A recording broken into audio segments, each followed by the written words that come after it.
Right కోసం ఆయన right right ఆయన ఉమ్, విజయభాస్కర్ మనతో పాటు చర్చలో పాల్గొన్నారు ఎల్ఎం మోహన్ రెడ్డి గారు, వైసీపీ కార్యదర్శి గారు. మోహన్ రెడ్డి గారు, ఉమ్. నమస్కారం అండి. మీకు నమ- ప్యానల్ పాల్గొన్న పెద్దలకు, చూస్తున్న వీక్షకులకు అందరికీ ఉదయపూర్వక నమస్తే నమస్కారాలు. నమస్తే. మొత్తం మీద ఏదైతే ఇవాళ పల్నాడు జిల్లాకు జగన్మోహన్ రెడ్డి గారు వెళ్ళడం జరిగింది, జగన్మోహన్ రెడ్డి గారు వెళ్తూ వెళ్తూ ఏదైతే ఒక శివరాజకీయం చేస్తూ వెళ్తున్నారనేది ఇప్పుడు వాదనలు. ఎందుకంటే దీనికి సంబంధించి ఒక కార్యకర్త చనిపోతే వాళ్ళ కుటుంబాన్ని పరామర్శించడానికి వెళ్ళి ఒక ఇద్దరు చావులకు కారకుడు అయ్యారు. వారి కుటుంబాల పరిస్థితి ఏంది, ఆ కుటుంబాలకు ఎవరు సమాధానం చెప్తారు? ఇంత అంటే ఇంత హంగు ఆర్బలంతో ఎందుకు వెళ్ళాలి? పరామర్శించుకోవడానికి వెళ్ళే వ్యక్తి ఒక 3 కార్లు 100 మందితో పోలీస్ సిబ్బంది రమ్మన్నారు అని చెప్పారు, జెడ్ కేటగిరీతో రమ్మన్నారు. కానీ ఇంతమంది కార్యకర్తలు వేసుకొని శ్లోక సముద్రంలో నినాదాలు చేస్తూ ఫ్లెక్సీలలో చంపేస్తాం, నరికేస్తాం అనేది ఎంతవరకు కరెక్టు అంటూ కూడా టీడీ ప్రశ్నిస్తుంది. దానిపై మీరేమంటారు? అందరికీ నమస్తే. ఇప్పుడు ఫ్లెక్సీలలో వేయడం అయితే జగన్మోహన్ రెడ్డి గారు చెప్పిందో, జగన్మోహన్ రెడ్డి గారు చేయమంటే చేసిందో కాదు, అదేదో ఎవరు అత్యుత్సాహం వాళ్ళు ప్రదర్శించుంటారు. దాని పెద్ద మా పార్టీకి సంబంధించిన వ్యవహారం కాదు. దాన్ని సీరియస్ గా తీసుకోవాల్సిన అవసరం లేదు. అలాంటి మేము ప్రోత్సహించే అలవాటు కూడా మాకు లేదు. నెంబర్ 1. నెంబర్ 2, మీరు అంటున్నారు ఏది ఇద్దరు చనిపోయినారని.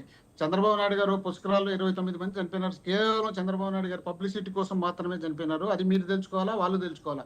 రెండోది, ప్రకాశం జిల్లాలో 8 మంది చనిపోయినారు. గుంటూరులో 4 చనిపోయినారు. కేవలం చంద్రబాబు నాయుడు గారు చేస్తున్నటువంటి ఆ పబ్లిసిటీ షోలో చుట్టూ పక్కన ఫ్లెక్సీలు కట్టుకుని జనాలు ముందు పెట్టుకుని నడిపించిన కార్యక్రమంలో భాగంగానే చనిపోయినారు. అయ్యా, అన్నమయ్య ప్రాజెక్టు మీ హయాంలో అన్నమయ్య ప్రాజెక్టు వరదలు వస్తాయి. మాట్లాడుతున్నా విజయభాస్కర్ గారు, అలాగే విజయభాస్కర్ గారు, ఆయన విజయభాస్కర్ గారు, విజయభాస్కర్ గారు, విజయభాస్కర్ గారు, కంటిన్యూ మోహన్ రెడ్డి గారు, కంటిన్యూ విజయభాస్కర్ గారు, ఆయన మాట్లాడేది నేను విన్నా. విజయభాస్కర్ గారు మీరు కొంచెం సైలెంట్.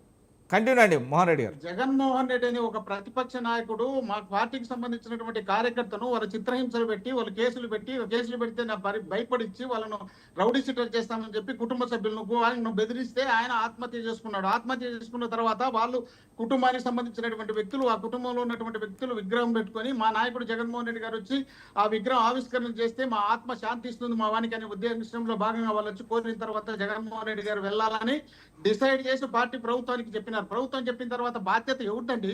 జగన్మోహన్ రెడ్డి గారి బాధ్యత. చనిపోతే ఎవరు బాధ్యులు? వీళ్ళు చూసుకోవాల్సిన బాధ్యత వీళ్ళకి లేదా? జగన్మోహన్ రెడ్డి గారు ఏమైనా షో కోసమో, లేక పబ్లిసిటీ కోసమో, లేక సినిమా కెమెరాలు పెట్టుకుని తీయడం కోసం కాదు కదా.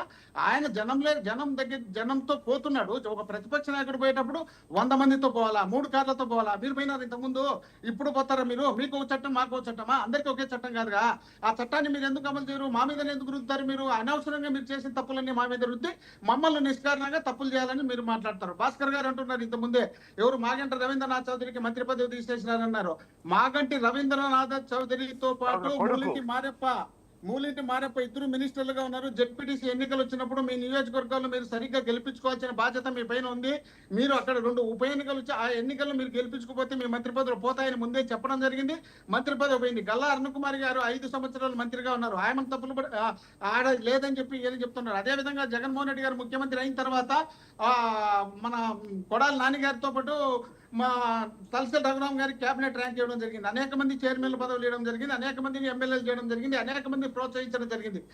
జగన్మోహన్ రెడ్డి గారి కుటుంబంలో ఇప్పటి వరకు వాళ్ళ నాన్నగారి నుండి, వాళ్ళ తాతగారి నుండి కులాలకు మతాలకు అతీతంగా అత్యంత విలువిచ్చినటువంటి వ్యక్తులు ఎవరంటే ఒక జగన్మోహన్ రెడ్డి గారి కుటుంబమే.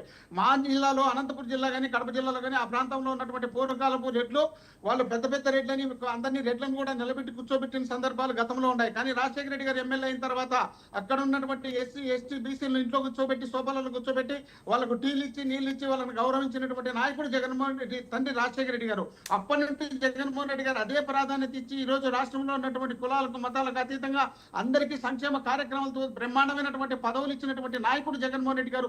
63% రిజర్వేషన్ ఇచ్చినటువంటి నాయకుడు జగన్మోహన్ రెడ్డి గారు. అలాంటి జగన్మోహన్ రెడ్డి గారిని పట్టుకొని కులాలు అంటగట్టి ఆయన ఏదో విల్లను చేయాలని వీళ్ళు ప్రయత్నం చేస్తున్నారు. జనం గుండెల్లో జగన్మోహన్ రెడ్డి గారు దేవుడు అనే విధంగా భావిస్తున్నారు. కాబట్టి జగన్మోహన్ రెడ్డి గారు బయటకు వస్తే తండోపతండాలుగా లక్షలాది మంది జనాలు బయటకు వచ్చి జగన్మోహన్ రెడ్డి నిరాజనం పలుకుతుంటే చూసి భరించలేక, ఇళ్లలో టీవీలు పెట్టుకొని చూసి భరించలేక దానికి ఏదో విధంగా జగన్మోహన్ రెడ్డి గారిని బదనాం చేయాలనే ఉద్దేశంలో భాగంగా ప్రయత్నాలు చేస్తున్నారు తప్ప జగన్మోహన్ రెడ్డి గారు ఏ ఒక్క చోటు కూడా లైన్ గిచ్చి లక్ష్మణుడు గీరగిచ్చి ఎట్ట దాటుకుంటుంటాడు అట్లా దాటుకుంటుండేటువంటి వ్యక్తి జగన్మోహన్ రెడ్డి గారు.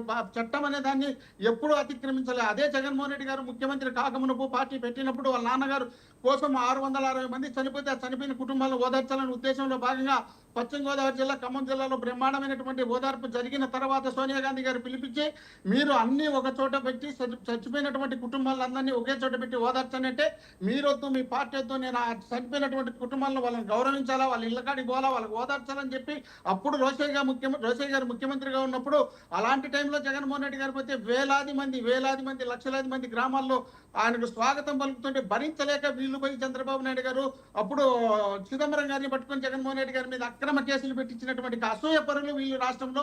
వీళ్ళు జగన్మోహన్ రెడ్డి గారి గురించి మాట్లాడితే ఎట్లాంటి దయ్యాలు వేదాలు వల్లించినట్టుంది. జగన్మోహన్ రెడ్డి అనే వ్యక్తి ఈ రాష్ట్రానికి అవసరమని జనం భావిస్తున్నారు కాబట్టి లక్షలాది మంది జగన్మోహన్ రెడ్డి కోసం ఎదురు చూస్తున్నారు కాబట్టి ఈ రోజు జగన్మోహన్ రెడ్డి గారి ఇంట్లో నుండి బయటకు వచ్చే కట్టడి చేయడానికి ప్రయత్నం చేస్తారు తప్ప ఆయనకు సెక్యూరిటీ ఇవ్వడానికి ప్రయత్నం చేయలేని దౌర్భాగ్యమైనటువంటి పరిస్థితుల్లో వీళ్ళ ప్రభుత్వం అసలు చంద్రబాబు నాయుడు గారికి జగన్మోహన్ రెడ్డి వణుకు పుడుతుంది. ఆ వణుకు ఎక్కడ దొరికితే మోహన్రెడ్డి గారు ఒక్క నిమిషం, మోహన్రెడ్డి గారు తగ్గించాలనే ఉద్దేశంలో భాగంగా ప్రయత్నం చేయడమే కాకుండా ఆయనకు సంబంధించినటువంటి ముఖ్య నాయకులందరినీ ఏదో విధంగా అక్రమ కేసులు పెట్టి బెదిరించాలని ప్రయత్నం మోహన్రెడ్డి గారు మోహన్రెడ్డి గారు మోహన్రెడ్డి గారు మోహన్రెడ్డి గారు మోహన్రెడ్డి గారు మోహన్రెడ్డి గారు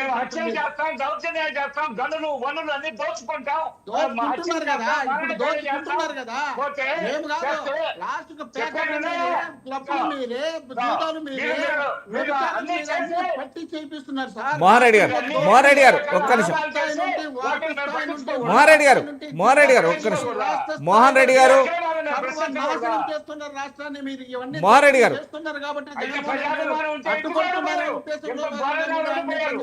మోహన్రెడ్డి గారు మోహన్రెడ్డి గారు ఒక్క నిమిషం. జగన్మోహన్ రెడ్డి గారు లేకపోతే ఈ రాష్ట్రంలో మనకు అడ్డం వచ్చినట్టు దోపిడీ చేసుకోవచ్చు అని మీరు జగన్మోహన్ రెడ్డి గారిని ఇబ్బంది పెట్టాలని ఆలోచనలో మీరు మాట్లాడుతున్నారు. మోహన్రెడ్డి గారు ఆ విధమైనటువంటి అభిప్రాయం ఉంది కాబట్టి జనం మీ మీద తిరుగుబాటు చేసే పరిస్థితి వచ్చింది. ఆ పరిస్థితి రాకుండా చూసుకోండి. ప్రజాకంటక పరిపాలన కాబట్టి ఆ ప్రజాకంటక పరిపాలన కాబట్టి మిమ్మల్ని ఇంటికి పంపించడానికి రెడీ అయినారు అప్పుడే. మోహన్రెడ్డి గారు